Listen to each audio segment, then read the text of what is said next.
Welcome friends, स्वागत है आप सभी का हमारे इस यूट्यूब चैनल लिरॉक एजुकेशन में। और आज के सेशन में हम लोग ओशंस के बारे में जानने वाले हैं। वर्ल्ड में जो मेजर ओशंस हैं यानी कि 5 मेजर ओशंस हैं उनके बारे में हम लोग देखेंगे। तो यहाँ पे मैं एक विजुअल रिप्रेजेंटेशन का यूज करूँगा ताकि आपको अच्छे से इस बात का पता लगे कि किस ओशंस की बाउंड्रीज कहाँ कहाँ तक है।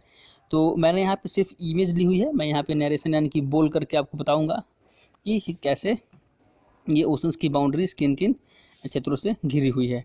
तो आइए शुरू करते हैं। तो जैसा कि आपको पता है कि हमारे यहाँ मतलब पूरे वर्ल्ड में 5 ओशन है और इन 5 ओशन में सबसे बड़ा है पैसिफिक ओशन। पैसिफिक ओशंस के बाद आते हैं अटलांटिक ओशंस, अटलांटिक के बाद इंडियन ओशन, इंडियन ओशन के बाद से आर्कटिक ओशन, आर्कटिक के बाद से साउदर्न ओशन। तो बहुत कम ही विस्तृत जानकारी, मतलब थोड़ी थोड़ी सी इसकी इंट्रोडक्शन हम यहाँ पे देते जाएंगे और आपको बाउंड्रीज़ के बारे में मैं यहाँ पर बताऊंगा। तो सबसे पहले शुरू करते हैं। यहाँ पे जैसे आप इमेज में देख रहे होंगे ये पैसिफिक ओशन का डायग्राम है और काफ़ी अच्छा इसमें एक्सप्लेनेशन दिया हुआ है। तो पैसिफिक ओशन यहाँ पे देखेंगे तो पैसिफिक ओशन को इक्वेटर के आधार पर 2 पार्ट में डिवाइड किया गया है। ऊपर वाले भाग को यानी कि नॉर्थ पैसिफिक ओशन और नीचे वाले भाग को साउथ पैसिफिक ओशन कहा गया है। तो आइए बाउंड्री यहाँ पे देखते हैं। तो अगर आप नॉर्थ की तरफ देखेंगे तो नॉर्थ में आप यहाँ पर देखेंगे कि बियरिंग स्ट्रेट है, नॉर्थ में बियरिंग स्ट्रेट और उसके ऊपर आर्कटिक ओशन है। साउथ में अगर आप देखेंगे तो साउदर्न ओशन यानी कि 60 डिग्री के बाद, 60 डिग्री साउथ के बाद यानी 60 डिग्री साउथ लैटिट्यूड के बाद आपको वहाँ पे मिलेगा साउदर्न ओशन। 2001 में इंटरनेशनल हाइड्रोलॉजिकल ऑर्गेनाइजेशन ने इसको एस्टेब्लिश किया कि 60 डिग्री नीचे वाले जो भी वाटर बॉडीज़ के रीजन है उसको साउदर्न ओशंस के रूप में कन्वर्ट किया गया। तो आपने नॉर्थ में देख लिया, साउथ में देख लिया। अगर ईस्ट वार्ड की तरफ हम लोग चलें तो ईस्ट वार्ड में हमारे पास ऊपर है नॉर्थ अमेरिका और नीचे है साउथ अमेरिका, यानी कि नॉर्थ ईस्ट में नॉर्थ अमेरिका और साउथ ईस्ट में है आपके पास साउथ अमेरिका। फिर अगर हम लोग वेस्ट वार्ड देखेंगे यानी कि नॉर्थ वेस्ट यानी कि नॉर्थ वेस्ट में देखेंगे तो आपको मिल जाएगा एशिया। फिर साउथ में देखेंगे यानी कि साउथ वेस्ट में आप लोग देखेंगे तो मिलेगा आपको ऑस्ट्रेलिया। तो इन सारी चीज़ों को आपको ध्यान में रखना है ताकि पता चले कि पैसिफिक ओशंस कितना बड़ा है। मैं यहाँ पे कुछ न्यूमेरिकल डाटा नहीं दे रहा हूँ, सिर्फ एक विजुअल रिप्रेजेंटेशन ऑन बाउंड्रीज के बारे में आपको यहाँ पर मैं बताऊँगा। इसमें जैसे कि यहाँ पे डिनोट किया हुआ है मेरियाना ट्रेंच जो है वो डीपेस्ट ओशन ट्रेंच है यहाँ पे लगभग 11 किलोमीटर डीप।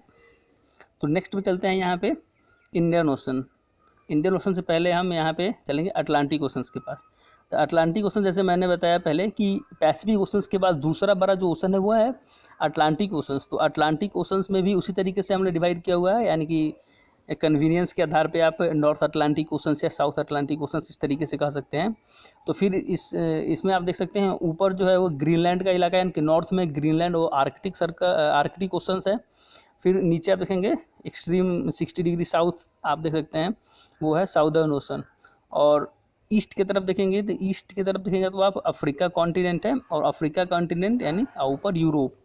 फिर अगर वेस्ट वार्ड देखेंगे तो वेस्ट वार्ड यानी कि नॉर्थ वेस्टर्न डायरेक्शंस में आपको मिल जाएगा नॉर्थ अमेरिका और साउथ वेस्ट में आपको मिल जाएगा साउथ अमेरिका। तो ये क्लियर रिप्रेजेंटेशन से आप समझ सकते हैं ये एस शेप्ड का ओशन है और ये busiest ocean of the world है।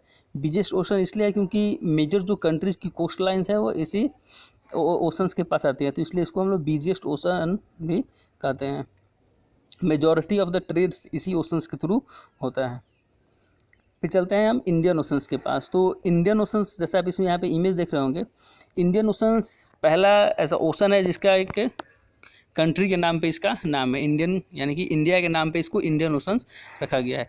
तो ये इसको याद रखना काफ़ी आसान है। इसको याद रखने के लिए आप समझ सकते हैं कि जो इंडियन सब कॉन्टिनेंट है तो नॉर्थ में यानी इंडियन ओशंस के नॉर्थ में इंडियन सब कॉन्टिनेंट का पार्ट है। साउथ में जैसा कि आपको पता ही है कि साउदर्न ओशन जो है 60 डिग्री साउथ के बाद से साउदर्न ओशन शुरू होता है। तो एक क्लियर डिमार्केशन वहाँ पे हम लोगों को मिल चुका है कि ये इंडियन ओशन उसके नीचे तक नहीं जाएगा। फिर अगर ईस्ट वार्ड की तरफ देखेंगे तो आपको ऑस्ट्रेलिया मिल जाएगा और नॉर्थ ईस्ट की तरफ देखेंगे तो एशिया का जो पार्ट है वो वही मिल जाएगा, यानी कि इंडोनेशिया हो गया, मलेशिया हो गया, इस तरीके का। फिर अगर वेस्ट वार्ड की तरफ आप देखेंगे तो वेस्ट वार्ड अफ्रीका यानी केप ऑफ गुड होप के नीचे तक, केप ऑफ गुड होप के नीचे से इसको डिमार्केशन यहाँ पर की गई है। और ये रेड सी और आप यहाँ पर देख सकते हैं जो पर्शियन गल्फ है, रेड सी है, गल्फ ऑफ ओमान है, वो सारा इंडियन ओशंस के क्षेत्र में आता है। तो आपने देखा यहाँ पे इंडियन ओशंस के बारे में। नेक्स्ट चलते हैं हम यहाँ पर साउदर्न ओशंस के बारे में। तो साउदर्न ओशंस जैसा कि आप देख रहे होंगे, मैंने पहले ही बताया है कि 2001 में इंटरनेशनल हाइड्रोलॉजिकल ऑर्गेनाइजेशंस ने साउदर्न ओशंस की डिमार्केशन की थी कि 60 डिग्री साउथ के बाद से सारे साउदर्न ओशंस के रूप में यहाँ पर डिनोट किए जाएंगे, ताकि ये क्लियर हम लोग अच्छे तरीके से समझ पाएँ कि बहुत सारे जो ओशंस हैं उनकी बाउंड्रीज कहाँ तक है। तो ये जो साउदर्न ओशन है वह 60 डिग्री साउथ के बाद से पूरे चीज़ को कवर किए हुए है, यानी कि होल अंटार्कटिका रीजन को इनसर्किल करता हुआ एक ओशन है, उसको हम लोग साउदर्न ओशंस के रूप में जानते हैं। इसके बाद जो लास्ट है वो है आर्कटिक ओशन।